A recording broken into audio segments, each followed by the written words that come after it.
Good morning India, सादर प्रणाम। मैं पीसी सेंचुरी आपके सामने मेरा पसंदीदा सब्जेक्ट ज्योग्राफी लेकर के हाजिर हुआ हूँ। देख रही है दुनिया तुम में उजियारे विश्वास को, देख रही है दुनिया तुम में उजियारे विश्वास को, एक एक दिन दिव्य बनाकर तोहफा दो इतिहास को। इस प्रकार एक एक दिन के दिव्य बनाओ, एक एक पल को, एक एक क्षण को, एक एक मिनट को, एक एक सेकंड को, एक एक दिन को अपने जीवन के निर्माण में लगाओ। हम ज्योग्राफी के पार्ट जो हमारे साथी आरएस की तैयारी कर रहे हैं, जो एसएसटी लेवल 2 की तैयारी कर रहे हैं, एसएसटी लेवल सेकंड ग्रेड की तैयारी कर रहे हैं, सेकंड ग्रेड टीचर की, फर्स्ट ग्रेड की जो तैयारी कर रहे हैं, उन सब के लिए मैं समग्र रूप से भूगोल का ये पार्ट लेकर के आया हूं। तो मैं भूगोल के इस पार्ट को बीएसटीसी के लिए, राजस्थान का अध्ययन, पीटीटी के लिए किस प्रकार ज्योग्राफी की अप्रोच होती है, ज्योग्राफी को कैसे पढ़ना चाहिए, ज्योग्राफी पढ़ने के लिए हमें कॉपी किताब और पेन लेकर के बैठना चाहिए, हमारे सामने हमारे पास में ऑक्सफोर्ड की एटलस होनी चाहिए, हमें प्रशासनिक India, political India, physical India, physical Rajasthan, physical world, political world map भी यदि दीवारों पर लगे हो तो समझने में ज्योग्राफी आसानी होती है। हेरोडोट्स ने कहा है कि इतिहास पढ़ने से पहले ज्योग्राफी के बारे में पता होना चाहिए, क्योंकि ज्योग्राफी इतिहास को निर्धारित करती है। हेरोडोट्स इतिहास का पितामह कहलाता है। उसने अपनी हिस्टोरिका में लिखा कि ज्योग्राफी इतिहास को निर्धारित करती है और हारना जीतना तय होना, इतिहास के जितने भी पन्ने पलटे तो वो ज्योग्राफी है, वो व्यक्तित्व के निर्माण में भी प्रभावी होती है। जैसे पहाड़ों के रहने वाले लोग हैं, वो बड़े मजबूत होते हैं, मैदानी लोग हैं हट्टे कट्टे होते हैं, लंबे कद के होते हैं, जबकि पहाड़ों के बौने कद के होते हैं। तो ज्योग्राफी इतिहास को तय करती है, व्यक्तित्व के निर्माण को तय करती है। हमारे पास में ऑक्सफोर्ड की एटलस होनी चाहिए या कोई भी एटलस होनी चाहिए जिससे अपन ज्योग्राफी को आसानी से समझ सकते हैं। तो ज्योग्राफी समझने से हम आज हमारा जो टॉपिक लेके आए हैं वो है महाद्वीप। महाद्वीपों का निर्माण कैसे हुआ, महाद्वीपों के कौन कौन से क्वेश्चन पूछे जाते हैं, जैसे सबसे बड़ा महाद्वीप कौन सा है, छोटा कौन सा है, किसी महाद्वीप की क्या विशेषता है, अंध महाद्वीप किसे कहते हैं। जैसे कोई किसी महाद्वीप की कोई नदी है जिसे जीवित व्यक्तित्व का दर्जा दिया है, उसे विधिक व्यक्तित्व का दर्जा दिया है, जैसे वेंगानुई नदी, जैसे हेंगनुई नदी भी कहते हैं, न्यूजीलैंड की नदी है, उसे विधिक व्यक्तित्व का दर्जा दिया है। अच्छा, कौन सी चोटी ऊंची है, कौन से औद्योगिक प्रदेश कहाँ स्थित है, कौन सी नदियां कहाँ बहती है, इस प्रकार के कहाँ कहाँ कौन कौन से क्वेश्चन अप्रोच लगते हैं। अपन एक टॉपिक है अपना महाद्वीप। महाद्वीप पढ़ने से पहले महाद्वीपों की उत्पत्ति कैसे हुई उनके बारे में थोड़ा जान लेते हैं। कि एक व्यक्ति थे जिन्होंने 1912 में जर्मन जलवायु वेता थे, अल्फ्रेड वेगनर। अल्फ्रेड वेगनर ने एक थ्योरी दी जिसे कॉन्टिनेंटल ड्रिफ्ट थ्योरी कहा जाता है। कॉन्टिनेंटल ड्रिफ्ट थ्योरी यानी महाद्वीपीय विस्थापन सिद्धांत। महाद्वीपीय विस्थापन सिद्धांत में इन्होंने विस्तार से समझाया कि महाद्वीप कैसे बने और उनका विस्थापन कैसे हुआ। महाद्वीपीय विस्थापन सिद्धांत अल्फ्रेड वेगनर का था। ये जर्मन निवासी थे अल्फ्रेड वेगनर। अल्फ्रेड वेगनर ने यह कहा कि वर्तमान में जो हम महाद्वीप देखते हैं इनकी एक स्थिति है साम्य रूपता। ये एक साम्य अवस्था या साम्य रूपता में, यानी इसे जिग्सा फिट की स्थिति कह सकते हैं। ये महाद्वीप को यदि जोड़ा जाए तो ये एक भूखंड बन जाएगा, एक भूखंड बन जाएगा। अल्फ्रेड वेगनर कहता है कि कालांतर में जब कार्बोनिफेरस युग था, कार्बोनिफेरस युग में ये सारे महाद्वीप एक भूखंड के भाग थे और कार्बोनिफेरस युग 350 मिलियन से 270 मिलियन वर्ष पूर्व का काल कार्बोनिफेरस युग है। कार्बोनिफेरस युग में यानी 35 करोड़ से 27 करोड़ कार्बोनिफेरस युग में वेगनर कहता है कि ये जो भाग है इसे उसने एक नाम दिया कि एक भूखंड के रूप में था, पूरे महाद्वीप एक भूखंड में रूप में था और इसे वेगनर ने पेंजिया का, पेंजिया। वेगनर कहते हैं कि पेंजिया के चारों ओर एक सागर था जिन्हें उन्होंने पैंतालासा का, पैंतालासा सागर था। वर्तमान में जो पैंतालासा सागर है वो प्रशांत महासागर का अवशिष्ट भाग है। पैंतालासा का अवशिष्ट भाग प्रशांत महासागर है और पेंजिया का जो अवशिष्ट भाग है वो वर्तमान में अंटार्कटिका है। इस प्रकार अल्फ्रेड वेगनर कहते हैं कि पेंजिया और उसके चारों ओर पैंतालासा था, लेकिन कार्बोनिफेरस युग के बाद में एक युग आया जिसे जुरेसिक युग कहते हैं।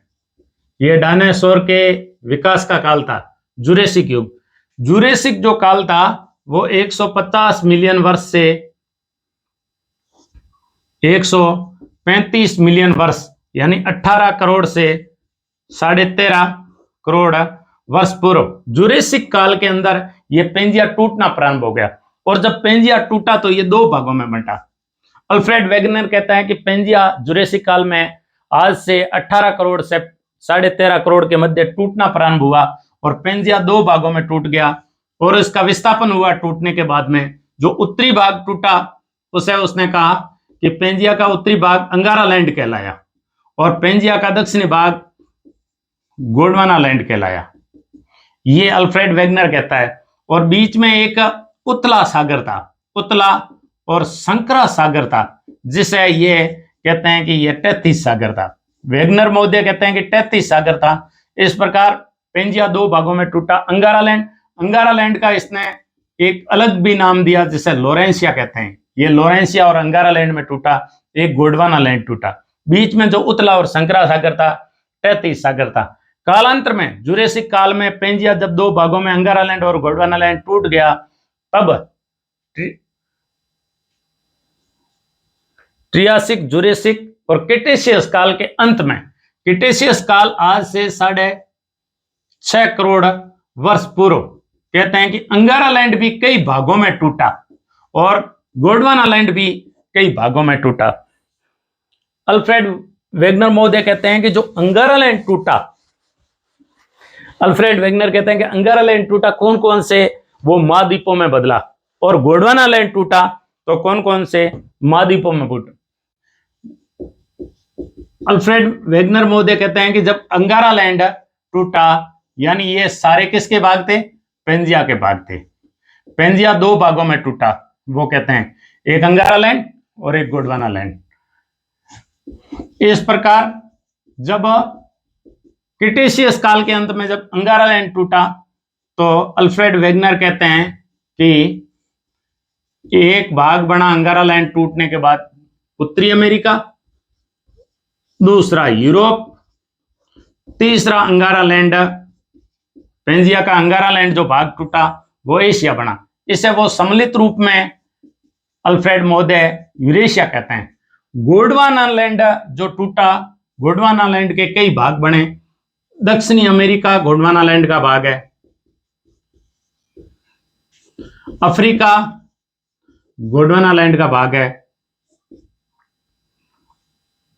मेडागास्कर, मेडागास्कर जो अफ्रीका महाद्वीप है, जैसे ये अफ्रीका महाद्वीप है, इस अफ्रीका महाद्वीप का पूर्व के भाग में इसे मालागासी भी कहते हैं। ये हिंद महासागर का सबसे बड़ा द्वीप है, एशिया का सबसे बड़ा द्वीप है मालागासी, जिसे मेडागास्कर कहते हैं। प्रायद्वीपीय भारत, प्रायद्वीपीय भारत भी गोंडवाना लैंड का भाग था। ऑस्ट्रेलिया गोंडवाना लैंड का भाग था। ऑस्ट्रेलिया के बाद में एक नया, अभी वैज्ञानिकों ने एक नया महाद्वीप खोजने का दावा किया, जैसे जीलैंडिया कहते हैं। जीलैंडिया भी गोंडवाना लैंड का भाग था। इस प्रकार वेगनर महोदय ने कहा कि कार्बोनिफेरस युग में पूरे भूखंड एक पेंजिया के रूप में जुड़े हुए थे। पेंजिया के चारों ओर पैंतालासा सागर था। कार्बोनिफेरस युग के बाद में जुरेसिक काल में ये टूटने प्रारंभ हुए तो दो भागों में, पेंजिया दो भागों में टूटा, अंगारा लैंड और गोंडवाना लैंड। अंगारा लैंड को उसने लोरेंसिया भी कहा और अंगारा लैंड और गोंडवाना लैंड जब विस्थापन हुए, अंगारा लैंड उत्तर की तरफ खिसका और गोंडवाना लैंड दक्षिण की तरफ खिसका। बीच में एक उतला और संकरा सागर उत्पन्न हुआ, जिसे उन्होंने 33 सागर का क्रिटेशियस युग के अंत में आज से 6.5 करोड़ वर्ष पूर्व अंगारा लैंड कई भागों में टूटा, जैसे उत्तरी अमेरिका, यूरोप, एशिया बना। गोंडवाना लैंड कई भागों में टूटा, जैसे दक्षिण अफ्रीका, मेडागास्कर, प्रायद्वीप, ऑस्ट्रेलिया और जिलैंडिया बना। जिलैंडिया 8वां महाद्वीप है, जो वर्तमान के नया कंसेप्ट है, और 1990 में वैज्ञानिकों ने एक नया महाद्वीप खोजने की कोशिश की, 90 के दशक में। इस प्रकार जो हमारे महाद्वीपों का निर्माण हुआ। अल्फ्रेड वेगनर मोदिया कहते हैं कि पेंजिया के टूटने के जो कारण थे, वो एक तो था गुरुत्व बल, ग्रेविटी फोर्स, दूसरा था पलवन बल, फोर्स ऑफ ग्योबेंस, पलवन बल, तीसरा था वो कहते हैं कि ज्वारीय बल, जिसे टाइडल फोर्स कहते हैं, टाइडल फोर्स। इन फोर्स के कारण टूटा पेंजिया का भाग। इस प्रकार जो अंगारा लैंड और गोंडवाना लैंड टूटने के बाद जो महाद्वीप बने, उन महाद्वीप को हम क्षेत्रफल, 7 जो महाद्वीप है, क्षेत्रफल के अवरोही क्रम में, घटते क्रम में लिखेंगे, तब सबसे बड़ा महाद्वीप है एशिया। एशिया टोटल स्थलखंड का 29.5% है। एशिया के बाद में दूसरे नंबर का जो सबसे बड़ा महाद्वीप है वो है अफ्रीका। अफ्रीका कुल भूखंड का 20% है। तीसरा जो आता है एशिया अफ्रीका के बाद में उत्तरी अमेरिका। उत्तरी अमेरिका टोटल का 16.3% है। फिर आता है क्षेत्रफल की दृष्टि से चौथे नंबर पे जो महाद्वीप आता है वो है दक्षिण अमेरिका। दक्षिणी अमेरिका टोटल स्थलखंड का 11.8% है। 5 नंबर पे जो आता है वो है अंटार्कटिका महाद्वीप। अंटार्कटिका महाद्वीप टोटल भूखंड का 9.6% है। 6 नंबर पे जो आता है वो है यूरोप। यूरोप कुल भूखंड का है, 6 नंबर पे जो यूरोप है वो कुल भूखंड का 6.5% है, 6.5% है। और 7 नंबर पे जो आता है वो है ऑस्ट्रेलिया। ऑस्ट्रेलिया कुल भूखंड का 5.2% है। ये हमारी पृथ्वी का टोटल क्षेत्रफल 51 करोड़ वर्ग किलोमीटर है। 51 करोड़ वर्ग किलोमीटर में से 37.11 करोड़ वर्ग किलोमीटर जलमंडल है पृथ्वी पर।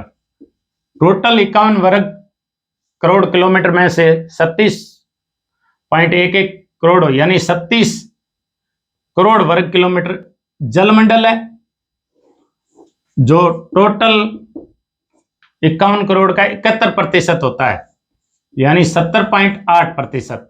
और जो स्थल भाग है, स्थल मंडल 51 करोड़ में से जो पीछे रह गया 14.89 करोड़ वर्ग किलोमीटर स्थल मंडल है। यानी टोटल 51 करोड़ में से 29.2% भाग स्थल मंडल है पूरे भूखंड का, यानी 29% और 71। यदि उसे एग्जैक्ट कहा जाए तो 70.8 और 29.2। तो इस स्थल भाग के, इस स्थल के एशिया सबसे बड़ा है और 29.5% भाग है। अफ्रीका दूसरे नंबर, टोटल भूखंड का 20%। उत्तरी अमेरिका टोटल भूखंड का 16.3%। दक्षिणी अमेरिका टोटल भूखंड का 11.8%। अंटार्कटिका टोटल भूखंड का 9.6%। यूरोप टोटल भूखंड का 6.5%। और ऑस्ट्रेलिया जो सबसे छोटा है क्षेत्रफल में 5.2%। 8वां जिसे महाद्वीप की संख्या दी जाती है, जिसे जिलैंडिया कहते हैं, और जिलैंडिया का क्षेत्रफल 50 लाख वर्ग किलोमीटर आंका गया है।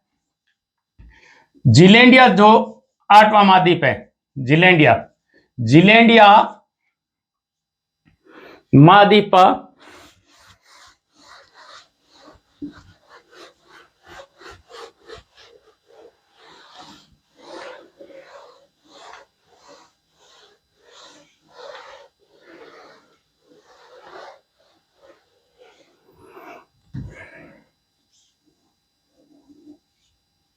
जीलैंडिया महाद्वीप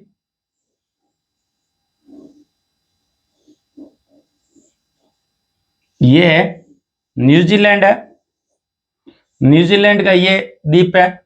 इस न्यूजीलैंड के पूर्व का भाग जो प्रशांत महासागर में, ये न्यूजीलैंड का केवल न्यूजीलैंड 5% टोटल का 50 लाख वर्ग किलोमीटर का केवल 5% है, वो न्यूजीलैंड है। न्यूजीलैंड इस जीलैंडिया का वो भाग है जो समुद्र से बाहर है।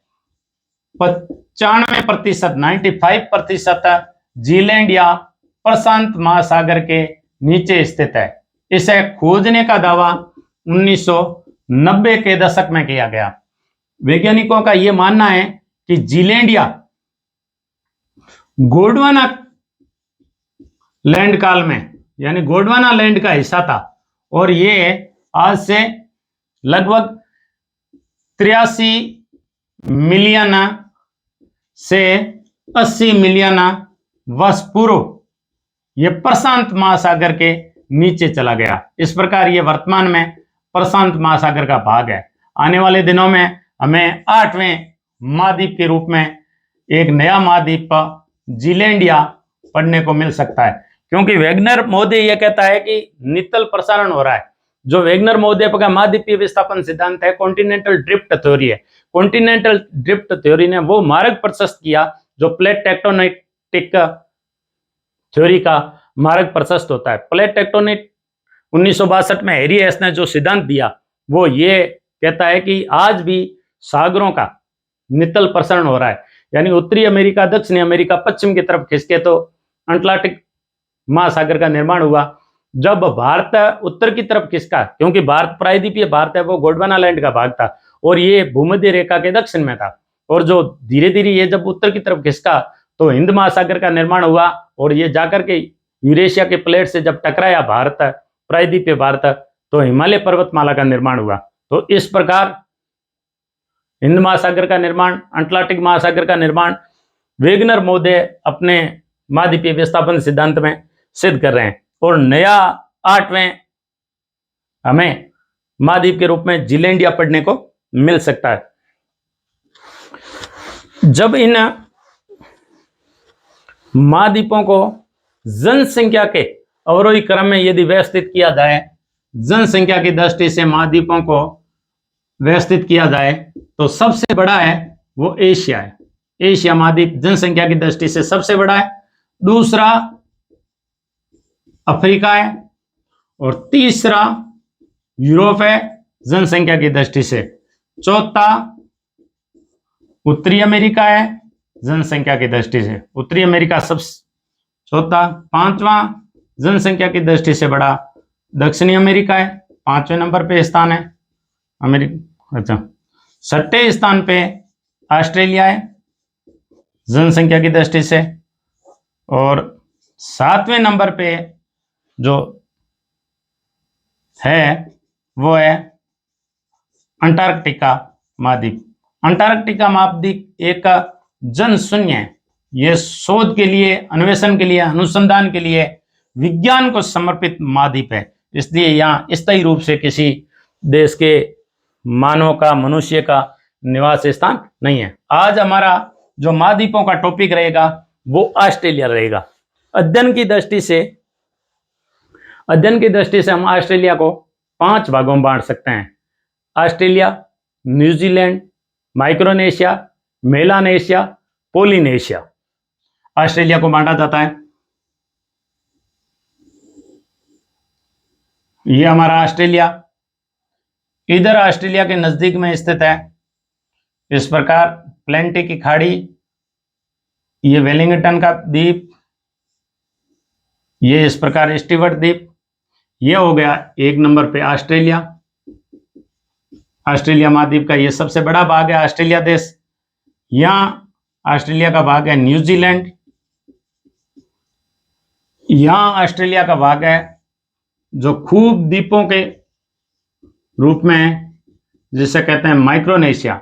माइक्रोनेशिया यानी छोटे द्वीप, और माइक्रोनेशिया का पश्चिमी है ना, वो है Papua New Guinea. Papua New Guinea, Papua New Guinea इसका पश्चिम भाग है।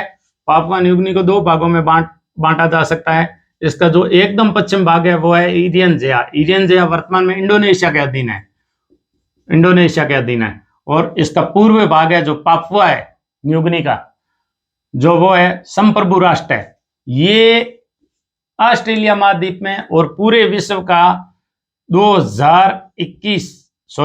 21वीं सदी का प्रथम संप्रभु राष्ट्र बना था पापुआ न्यूगिनी। 20 मई 2002 को इस 21वीं सदी का प्रथम संप्रभु राष्ट्र बना था पापुआ न्यूगिनी। पापुआ न्यूगिनी पे 1975 तक पुर्तगाल का अधिकार था। जब पुर्तगाल हट गया तो इंडोनेशिया ने उस पर कब्जा कर लिया। लेकिन 2002 में 20 मई 2002 को इस पर जो है वो यूएनओ के जो आत्म निर्णय के तहत संप्रभु राष्ट्र के रूप में इसका निर्माण हुआ। माइक्रोनेशिया, फिर यहां पड़ता है मेलानेशिया। मेलानेशिया का मतलब होता है काले द्वीप, और इधर पड़ता है पोलिनेशिया। पोलिनेशिया का मतलब होता है खूब सारे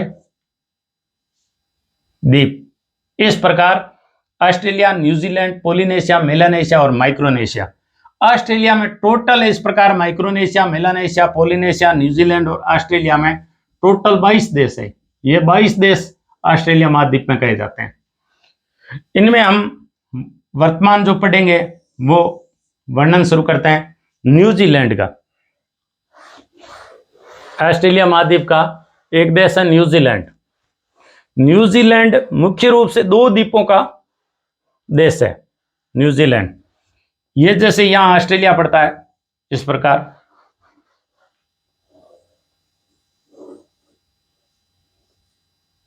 ये ऑस्ट्रेलिया। ऑस्ट्रेलिया से न्यूजीलैंड 2000 किलोमीटर दूर पड़ता है। इधर पड़ता है दक्षिणी अमेरिका। दक्षिणी अमेरिका के यहां एक पतली संकरी पट्टी में एक देश स्थित है जिसे चिली कहते हैं। चिली 5000 किलोमीटर तो लंबा है, लेकिन 300 किलोमीटर से ज्यादा कहीं चौड़ा नहीं है चिली। चिली से न्यूजीलैंड 10,000 किलोमीटर दूर पड़ता है, और ऑस्ट्रेलिया से ये ऑस्ट्रेलिया के दक्षिण पूर्व में स्थित है, और ये 2000 किलोमीटर पड़ता है। ऑस्ट्रेलिया के यहाँ एक दक्षिण में ऑस्ट्रेलिया का तस्मान द्वीप स्थित है। तस्मान द्वीप, इसकी राजधानी होबार्ट है। ये मूल रूप से ऑस्ट्रेलिया का है। तस्मान द्वीप को खोजने का श्रेय 1641 में तस्मान नामक का एक नाविक को जाता है। तस्मान ने 1641 में तस्मानियों को खोजा था। इसके बाद में 1769 में जेम्स कुक नामक व्यक्ति ने न्यूजीलैंड को खोजा। जेम्स कुक ने 1769 में न्यूजीलैंड को खोजा। न्यूजीलैंड से खोजने के बाद में उसने ऑस्ट्रेलिया की यात्रा की। 1770 में उसने ऑस्ट्रेलिया को खोजा, दक्षिण से पूर्व की तरफ आगे बढ़ा ये जेम्स कुक। इस प्रकार ऑस्ट्रेलिया और न्यूजीलैंड को खोजने का श्रेय वो जेम्स कुक को जाता है। तस्मान, जिसकी राजधानी होबार्ट है, 1641 में खोजने का श्रेय वो तस्मान को दिया जाता है। न्यूजीलैंड के यहाँ एक प्लेंटी की खाड़ी स्थित है। प्लेंटी की खाड़ी, इस प्लेंटी की खाड़ी पर स्थित न्यूजीलैंड का जनसंख्या की दृष्टि से सबसे बड़ा शहर है ऑकलैंड। ये सबसे बड़ा जनसंख्या की दृष्टि से सबसे बड़ा शहर, सबसे बड़ा पतन और बंदरगाह है। और ये न्यूजीलैंड का द्वीप पड़ता है उत्तरी द्वीप पर स्थित है। ये द्वीप है वो दक्षिणी द्वीप है। न्यूजीलैंड का दक्षिणी द्वीप है। न्यूजीलैंड का ये जो द्वीप है वो है स्टीवर्ट द्वीप। इसे स्टीवर्ट द्वीप कहते हैं। ये दक्षिणी द्वीप है। दक्षिणी द्वीप के मध्य न्यूजीलैंड के एक पर्वत श्रृंखला स्थित है जिसे कहते हैं दक्षिणी आल्प्स। दक्षिणी आल्प्स। आल्प्स पर्वतमाला यूरोप में स्थित है। आल्प्स पर्वतमाला यूरोप में स्थित है। और ऑस्ट्रेलियाई आल्प्स ऑस्ट्रेलिया में ग्रेट डिवाइडिंग का दक्षिणी भाग है। और दक्षिणी आल्प्स है वो न्यूजीलैंड की पर्वतमाला है। किसी भी प्रकार का कंफ्यूजन नहीं होना है, और कंफ्यूज होना ही नहीं है कि कौन सी आल्प्स पर्वतमाला यूरोप में, ऑस्ट्रेलिया आल्प्स है वो ऑस्ट्रेलिया में, और दक्षिणी आल्प्स है वो न्यूजीलैंड में। क्वेश्चन किसी भी प्रकार का पूछ सकता है कि 3 पर्वत श्रृंखला देकर के सामने देश या महाद्वीप दे सकता है। तो इस प्रकार ये जो न्यूजीलैंड है, न्यूजीलैंड के इस भाग में दक्षिण में न्यूजीलैंड की राजधानी और एक शहर स्थित है वेलिंगटन। हालांकि सबसे बड़ा ऑकलैंड है शहर में, लेकिन वेलिंगटन जो द्वीप है, वेलिंगटन द्वीप न्यूजीलैंड की राजधानी है। और ये न्यूजीलैंड की राजधानी ये पृथ्वी के मध्य है 0 डिग्री, जिसे विषुवत रेखा भूमध्य रेखा कहा जाता है। भूमध्य रेखा का जो ये दक्षिणी गोलार्ध है, ये दक्षिणी गोलार्ध में इस प्रकार यहां स्थित है, और ये विश्व की सबसे दक्षिणी राजधानी कही जाती है। विश्व की सबसे दक्षिणी राजधानी है न्यूजीलैंड की राजधानी वेलिंगटन, विश्व की सबसे दक्षिणी राजधानी है। यहां अफ्रीका महाद्वीप है, अफ्रीका महाद्वीप के उत्तर में इस प्रकार यूरोप महाद्वीप है। यहां इंग्लैंड के पास में एक देश है जो विश्व का सबसे शांत देश कहलाता है, जिसे कहते हैं आइसलैंड। आइसलैंड की एक राजधानी है जिसे कहते हैं रेकजाविक। रेकजाविक राजधानी विश्व की सबसे उत्तरतम राजधानी है, विश्व की सबसे उत्तरतम राजधानी है रेकजाविक राजधानी, जो आइसलैंड की है। और न्यूजीलैंड जो वेलिंगटन जो न्यूजीलैंड की राजधानी है, विश्व की सबसे दक्षिणतम राजधानी है। ये जो दक्षिणी अमेरिका है, दक्षिणी अमेरिका के चिली के इधर पड़ोसी देश है एक बोलिविया, इधर पड़ता है पेरू। बोलिविया जो दक्षिणी अमेरिका का लैंडलॉक्ड देश है, भू आबद्ध देश है। बोलिविया की राजधानी है लापाज। लापाज विश्व की सबसे ऊंची राजधानी है, यानी ये एंडीज पर्वतमाला पे 5000 मीटर से ऊंची बसी राजधानी है लापाज। इस बोलिविया के पास में एक देश है इक्वेडोर। इक्वेडोर की राजधानी है क्विटो। क्विटो विश्व की दूसरी ऊंची बसी राजधानी है, विश्व की सबसे दूसरी ऊंची बसी राजधानी है। विश्व की सबसे नीची बसी राजधानी है वो है एशिया महाद्वीप में पड़ता है मालदीव। मालदीव की राजधानी माले विश्व की सबसे नीची बसी राजधानी है। इस प्रकार विश्व की सबसे उत्तरतम राजधानी आइसलैंड की रेकजाविक, विश्व की सबसे दक्षिणतम राजधानी न्यूजीलैंड की वेलिंगटन, विश्व की सबसे ऊंची बसी राजधानी बोलिविया की लापाज, विश्व की दूसरी सबसे ऊंची बसी राजधानी इक्वेडोर की क्विटो, विश्व की सबसे नीची बसी राजधानी मालदीव की माले, जो समुद्र तल से केवल 1.5 मीटर ऊंची बसी है। इस प्रकार अपन बात कर रहे हैं न्यूजीलैंड की। ये न्यूजीलैंड है, न्यूजीलैंड का ये द्वीप है जो उत्तर का द्वीप कहलाता है, ये स्टीवर्ट द्वीप है। न्यूजीलैंड का जी ये उत्तर का द्वीप है, ये वेलिंगटन है, और ये न्यूजीलैंड का दक्षिण द्वीप है। हालांकि न्यूजीलैंड के तटीय मैदानों को कैंटरबरी के मैदान कहते हैं, जो गेहूं उत्पादन के लिए जाने जाते हैं। कैंटरबरी के मैदान विशेषकर दक्षिणी द्वीप की विशेषता है। कैंटरबरी के मैदान दक्षिणी द्वीप की विशेषता है। यहां एक नगर है क्राइस्ट चर्च, यह दक्षिण द्वीप का सबसे बड़ा नगर है Christchurch. Hamilton, Christchurch, Dunedin, Wellington, Auckland, इन नगरों के अंदर न्यूजीलैंड की 50% जनसंख्या निवास करती है। न्यूजीलैंड की टोटल जनसंख्या है जो 50% निवास करती है। न्यूजीलैंड की सबसे बड़ी झील है जिसे ताउपो झील कहते हैं, यहाँ टोपो झील कहा जाता है। न्यूजीलैंड की सबसे बड़ी है जिसे टोपो या कहीं इसका नाम ताउपो मिलते हैं। ये न्यूजीलैंड की सबसे बड़ी झील है। हालांकि ऑस्ट्रेलिया महाद्वीप की सबसे बड़ी झील ऑस्ट्रेलिया के अंदर है जिसे आयर झील कहते हैं, आयर झील, जिसे आयड या आयर झील। आयर झील 8,884 वर्ग किलोमीटर है और ये ऑस्ट्रेलिया महाद्वीप का सबसे निम्नतम भाग है। निम्नतम, ये समुद्र तल से 16 मीटर नीचे है ऑस्ट्रेलिया का। आयर झील ऑस्ट्रेलिया का सबसे निम्नतम भाग है, 16 मीटर। ऑस्ट्रेलिया महाद्वीप का जो 22 देश है, 22 देशों में सबसे निम्नतम स्थान है वो आयर झील है। और आयर झील ऑस्ट्रेलिया महाद्वीप की सबसे बड़ी झील भी है, 8,884 वर्ग किलोमीटर है। ये जो दक्षिणी द्वीप है, इस दक्षिणी द्वीप में जो दक्षिणी आल्प्स स्थित है, इस दक्षिणी आल्प्स की सबसे ऊंची चोटी है वो है Mount Cook. Mount Cook 3764 metre ऊंची है, जो न्यूजीलैंड की सबसे ऊंची चोटी है, न्यूजीलैंड की। हालांकि ऑस्ट्रेलिया महाद्वीप की सबसे ऊंची चोटी है वो है पापुआ न्यूगिनी में। पापुआ न्यूगिनी में ऑस्ट्रेलिया महाद्वीप की सबसे ऊंची चोटी है वो है 4509 मीटर ऊंची है और उसे माउंट विल्हेम कहते हैं। माउंट विल्हेम ऑस्ट्रेलिया महाद्वीप की 22 देशों में सबसे बड़ी चोटी, सबसे ऊंची चोटी, सबसे पर्वत का ऊंचा शिखर माउंट विल्हेम है जो 4509 मीटर ऊंचा है। लेकिन ऑस्ट्रेलिया का ये ग्रेट डिवाइडिंग रेंज पड़ता है, ऑस्ट्रेलिया देश का सबसे है वो है कोसियुस्कु। कोसियुस्कु 2229 मीटर ऊंचा है, कहीं कहीं 2230 भी मिलते हैं। कोसियुस्कु ऑस्ट्रेलिया देश का कोसियुस्कु 2229 मीटर सबसे ऊंचा पर्वत शिखर है। लेकिन ऑस्ट्रेलिया महाद्वीप का जो 22 देशों में माउंट विल्हेम ऑस्ट्रेलिया का सबसे ऊंचा शिखर है जो 4509 मीटर है।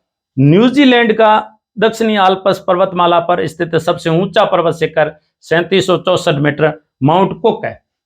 उत्तरी द्वीप, न्यूजीलैंड का जो उत्तरी द्वीप है और न्यूजीलैंड का जो दक्षिणी द्वीप है, इनको जो अलग करता है उसे कुक जल संधि कहते हैं। कुक जल संधि न्यूजीलैंड का एक पक्षी है जो न्यूजीलैंड की खुद की पहचान बन गई। न्यूजीलैंड के लोगों को भी उस पक्षी के, यदि कोई टीम आती है न्यूजीलैंड की तो उस टीम को कीवियों की टीम कहा जाता है। कीवी न्यूजीलैंड का राष्ट्रीय पक्षी है और ये न्यूजीलैंड का एक पहचान बन गया, कीवी। इस प्रकार न्यूजीलैंड का एक क्षेत्र है तराना। तराना में इतनी गायें पैदा होती है, इतने गायें रहती है, इतने गायों का घनत्व है कि गायों के घनत्व के लिए तराना क्षेत्र, तराना न्यूजीलैंड का विश्व में जाना जाता है।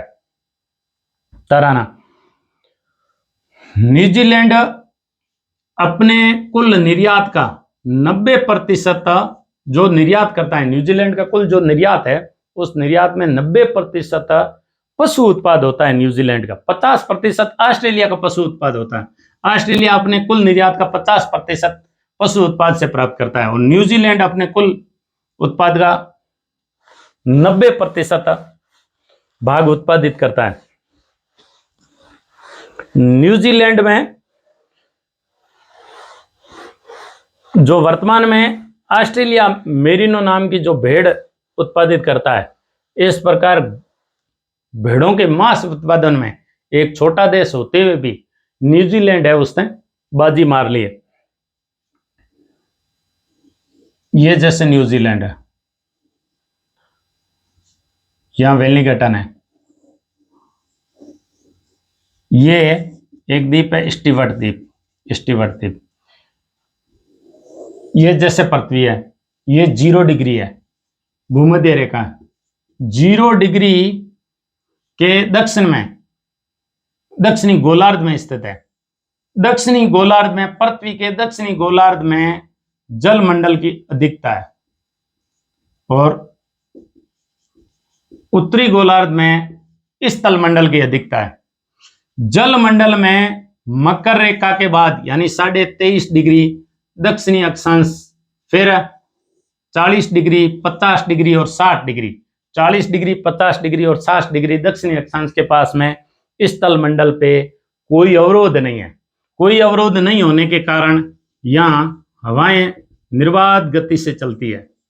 निर्बाध गति से चलती है, बिना कोई अवरोधक के चलती है, बिना कोई बैरियर के चलती है। तो हवाएं जब ये इतनी तेज चलती है तो 40 डिग्री दक्षिणी अक्षांश के पास में इसे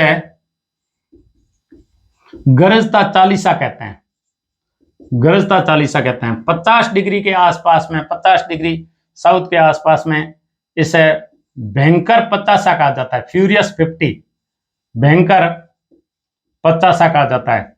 और 60 डिग्री के आसपास में इसे चीखता साटा, रोरिंग 60 कहा जाता है, चीखता साटा। न्यूजीलैंड है वो 30 डिग्री दक्षिणी अक्षांश से 47 डिग्री दक्षिणी अक्षांश के मध्य स्थित है। तो पश्चिम से चलने वाली पछुआ हवाएं ईस्टवर्ड से आकर के टकराती है। यहां जो ऑस्ट्रेलिया देश का द्वीप स्थित है जिसे कहते हैं तस्मानिया, तस्मानिया द्वीप पे ये हवाएं आकर के टकराती है और ईस्टवर्ड द्वीप पे आकर के टकराती है। यहां वर्ष भर वर्षा होती है। ईस्टवर्ड द्वीप न्यूजीलैंड और तस्मानिया में वर्ष भर वर्षा होती है।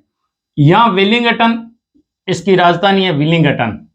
यहां विलिंगटन ऊंचा बसा एक शहर है, विश्व का सबसे हवादार शहरों में से एक है, क्योंकि पश्चिम से चलने वाली हवाएं वो इस शहर से आकर के टकराती है। इसलिए वेलिंगटन विश्व का सबसे हवादार और ठंडी हवाओं वाला देश है।